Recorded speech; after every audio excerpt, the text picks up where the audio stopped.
Hi friends, welcome back to cooking living with Charu. நான் தான் உங்கள் சாரு ஃப்ரெண்ட்ஸ். இந்த வீடியோவில் நம்ம என்னோட டீப் க்ளீன் ரொட்டீனையும் பாப்பா எப்படிலாம் வீட்டில் அட்டகாசம் பண்ணுறாங்கன்றதையும் ஒரு குட்டி ஸ்டோரியோட உங்களோட ஷேர் பண்ணலான்னு இருக்கேன். அன்டில் வீடியோட எண்டில் எங்கள் ஹஸ்பண்ட் எல்லாருமே ஃபங்க்ஷன் கிளம்புனாங்க. அதையும் இதோட அட்டாச் பண்ணியிருக்கேன். கண்டிப்பாக உங்களுக்கு ஃபன் அண்ட் என்டர்டைன்மெண்ட்டாக இருக்கும். வீடியோவை ஃபுல்லாக ஸ்கிப் பண்ணாமல் பாருங்கள் ஃப்ரெண்ட்ஸ். ஒரு 1 வீக்காக கொஞ்சம் உடம்பு டல்லாகவே இருக்குது. ஸோ டீப் க்ளீன் எதுவுமே பெருசாக பண்ணலை. ஜஸ்ட் ஒரு மேலோட்டமாக க்ளீன் பண்ணி ரெகுலராக கிச்சனை மெயின்டைன் பண்ணுறது அந்த மாதிரி தான் பண்ணிக்கிட்டு இருந்தேன். பட் இன்னைக்கு டீப் க்ளீன் பண்ணிட்டேன்னு சொல்லிட்டு அதுக்கான வேலையை தான் ஸ்டார்ட் பண்ணிக்கிட்டு இருந்தேன். கொஞ்சம் மெர்சியாக தான் இருக்கும் எங்கள் கிச்சனை. இது கிட்டத்தட்ட எங்கள் வீடு கட்டியே பல வருஷம் ஆகுது. எங்கள் ஹஸ்பண்ட் 10th படிக்கக்குள்ளே கட்டின வீடு. இது கிட்டத்தட்ட 3 ஜென்ரேஷனை பார்த்த வீடு அப்படின்னு சொல்லலாம். அதனால என்னால் முடிஞ்ச சின்ன சின்ன சேஞ்சஸ் மட்டும்தான் என்னால் பண்ண முடியுமே தவிர்த்து ஃபுல்லாலாம் வீட்டை சேஞ்ச் பண்ண முடியாது. பார்க்கலாம். பை காட் டேஸ் நம்மளும் ஒரு இடம் வாங்கி வீடு கட்ட முடிஞ்சு அதில் நம்ம போக்கல நம்மளுக்கு பிடிச்ச மாதிரி எல்லா விஷயங்களையுமே அந்த வீட்டில் நம்ம பண்ணுறதுக்கு ட்ரை பண்ணலாம். ஓகே ஃப்ரெண்ட்ஸ், நீங்கள் உங்கள் வீட்டை எப்படியெல்லாம் டீப் க்ளீன் பண்ணுவீங்க என்னோட குட்டி ஸ்டோரியை சொல்கிறேன்னு சொல்லியிருந்தேன் இல்லைங்களா, மறந்தே போயிட்டேன். ஒரு 2 years பேக் இருக்கோங்க. நாங்கள் ரெண்டல் ஹவுஸில் இருந்திருந்தோம். அந்த வீடு எனக்கு எங்கள் ஹஸ்பண்ட் அப்போ தான் பாப்பா கன்ஃபார்ம் ஆகலை. ஸோ நாங்கள் 2 பேரும் அந்த வீட்டில் இருக்கக்குள்ள அந்த வீடு எப்படி இருக்குன்னா, எப்போதுமே நான் நீட்டாக க்ளீனாக வச்சுருப்பேன். காலை 6க்குலாம் எழுந்துருவேன்.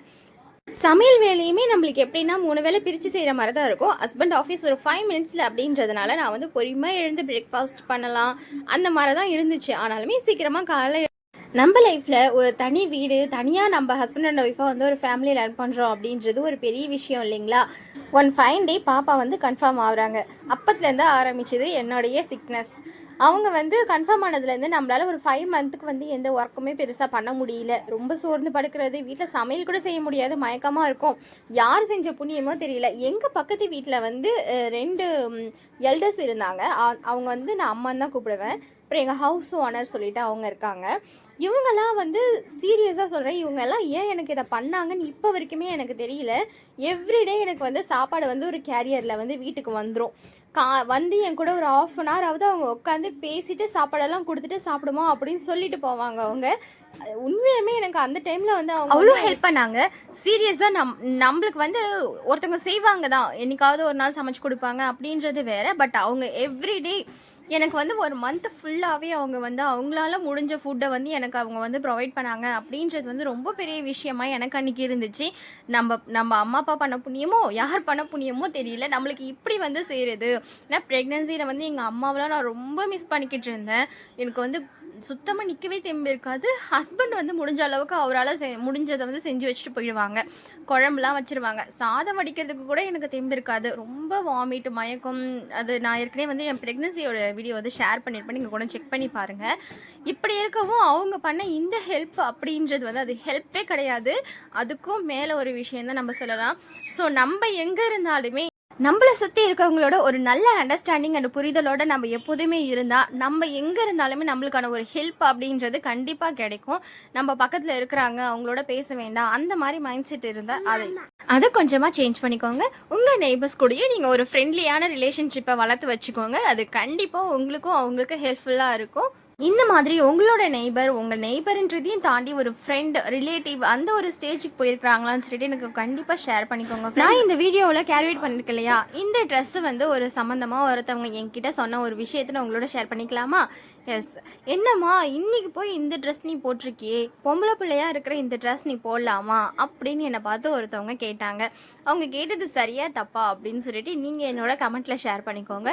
பட் என்னை பொறுத்த வரைக்கும் அது முற்றிலும் தவறான நம்ம போடுற ட்ரெஸ்ஸுன்றது நம்மளோடைய விருப்பம். அது நம்மளுக்கு தெரியும் எந்த லிமிட்டில் எப்படி ட்ரெஸ் பண்ணணும் அப்படின்னு சொல்லிட்டு. மற்றவங்க அதை பார்த்து கமெண்ட் பண்ணுறதுன்றது ஒரு தேவையில்லாத விஷயம். அடுத்தவங்களோட லைஃப்பில் இன்ட்ராப்ட் ஆகிறதும் ஒரு தேவையில்லாத விஷயமா நான் நினைக்கிறேன். ஒரு மென்னை பார்த்து யாருமே இப்படி கேட்குறது, நீ என்னப்பா இந்த மாதிரி ஷாக்ஸ் போட்டிருக்க, நீ என்னப்பா ட்ராக் போட்டிருக்க, ஏன்பா நீ வேஷ்டி சட்டை போட்டுக்கிட்டு வரமாட்டியா அப்படின்ட்டு. ஆனால் என் பெண்களை பற்றி மட்டுமே இந்த மாதிரி டாக்ஸ் எப்பயுமே வந்துக்கிட்டே இருக்குன்னு எனக்கு தெரியல.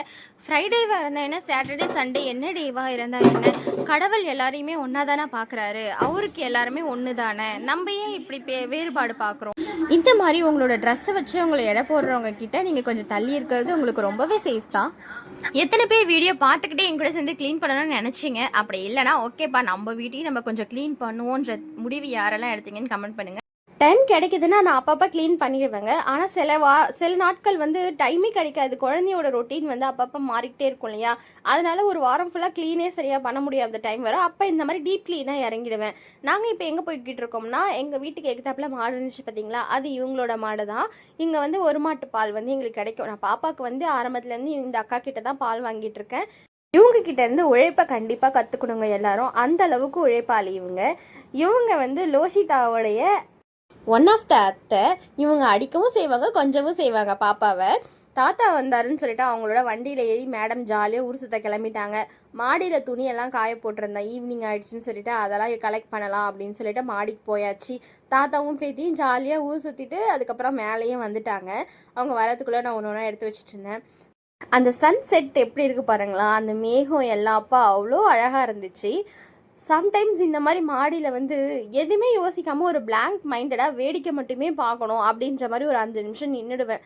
அது ஏன்லாம் தெரியாது. உங்களுக்கு இந்த மாதிரி பிஹேவியர் இருக்கான்னு சொல்லிட்டு கமெண்ட் பண்ணுங்கள். பாப்புக்குட்டியே அவங்க தாத்தா கிட்டேருந்து வரவே மாட்டேன்னு சொல்லிட்டு ஒரே அடம். இல்லை வா. அப்புறம் தாத்தா அவங்க காலில் வந்து கொஞ்சம் காயமாக இருக்குது எங்கள் மாமனாருக்கு.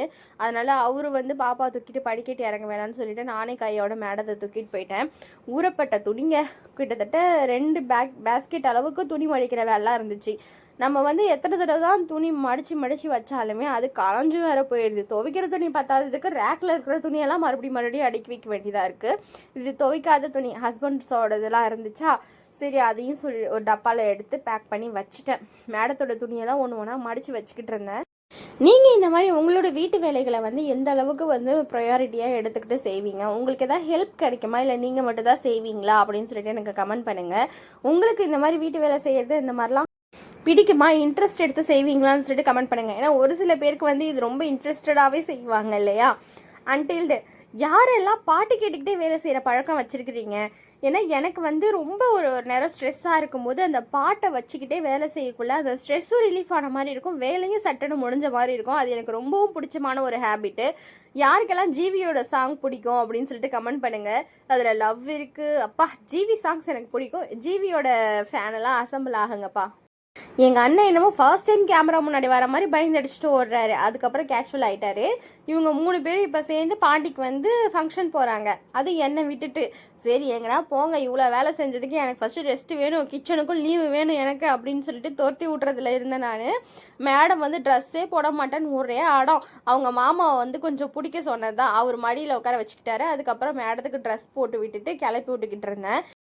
மேடத்தை கிளப்புறதுக்குள்ளேயே போதும்னு ஆயிடுச்சு. செம்ம அட்டகாசம். இப்படியோ அப்படி குதிச்சுக்கிட்டு ஓடிக்கிட்டு ஆடிக்கிட்டு விளாண்டுருந்தாங்க. அது காலையிலேருந்து நைட்டு வரைக்கும் நான் ஒரு ஆள் தானே அவள் கூட இருக்கிறேன். அதனால அவள் வந்து வீட்டுக்கு வந்து அவங்க மாமா அப்பா வராங்க, எங்கள் மாமனார் இவங்கள கூடலாம் வந்து ரொம்ப அப்படியே ஜாலியாக விளையாடுவா. அதுவும் எங்கள் வீட்டுக்காரெலாம் வீட்டுக்கு வந்துட்டா போதும் குதிப்பா அப்படியே. அது ஏன்லாம் தெரியாது. பிள்ளைக்கு வந்து காலையிலேருந்து தனியாக இருக்கிறது ஒரு மாதிரி இருக்கு இல்லையா? அதனால் என்ன தான் நம்ம வந்து ஒரு அவ கூட விளையாடினாலும் கொண்டாலும் அவளுக்கு ஒரு 4 பேரை பார்க்கக்குள்ள தானே அவளுக்கும் ஜாலியாக இருக்கும். இந்த ட்ரெஸ் வந்து எங்கள் அப்பா வந்து பாப்பாவோட ஃபர்ஸ்ட் பர்த்டேக்கு வந்து எடுத்து கொடுத்தாங்க. நல்லா வெல்வெட் கிளாத்து இப்போ வரைக்கும் வச்சு யூஸ் பண்ணிக்கிட்டு இருக்கா. சூப்பராக இருக்குது. மாமாவும் பொண்ணும் வந்து கண்ணாடியில் அழகு பார்த்துன்னு இருக்கிறாங்க. வந்து பாப்பாவுக்கு தொப்புள் தெரியுற மாதிரி ட்ரெஸ் போட்டு விட்டுருக்கேனா அதை பற்றி பேசிக்கிட்டு இருந்தார் எங்கள் அண்ணன். சைட் பை சைடு எங்கள் வீட்டுக்காரும் அப்படியே லைட்டாக மேக்கப் பண்ணிவிட்டு அவரும் கிளம்பிட்டு இருந்தார் ஃபங்க்ஷனுக்கு.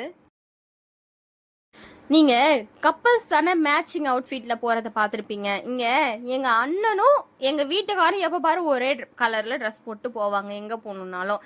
அது தானாக தான் போடுறேன்னு வேற பெருமையாக சொல்லிக்குவாங்க. ஆனால் 2 பேரும் பார்த்தா ஈவனாக ஒரே மாதிரி ட்ரெஸ் போட்டுட்ருப்பாங்க.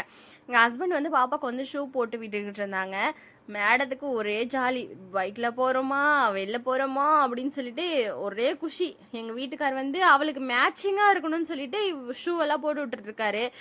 ஓகேங்க ஃப்ரெண்ட்ஸ், நான் இந்த இடத்துல வந்து வீடியோவை வந்து முடிச்சுக்கிறேன். உங்களுக்கு இந்த வீடியோ பிடிச்சிருந்தா லைக் அண்ட் ஷேர் பண்ணிக்கோங்க. இந்த மாதிரியான நான் நிறைய வீடியோஸ் நம்ம சேனல்லேருந்து வந்துக்கிட்டே இருக்கும். கண்டிப்பாக சப்ஸ்கிரைப் அண்ட் பெல் ஐக்கான் பண்ணிக்கோங்க. அப்போ தான் ரெகுலராக வீடியோஸ் கிடைக்கும்.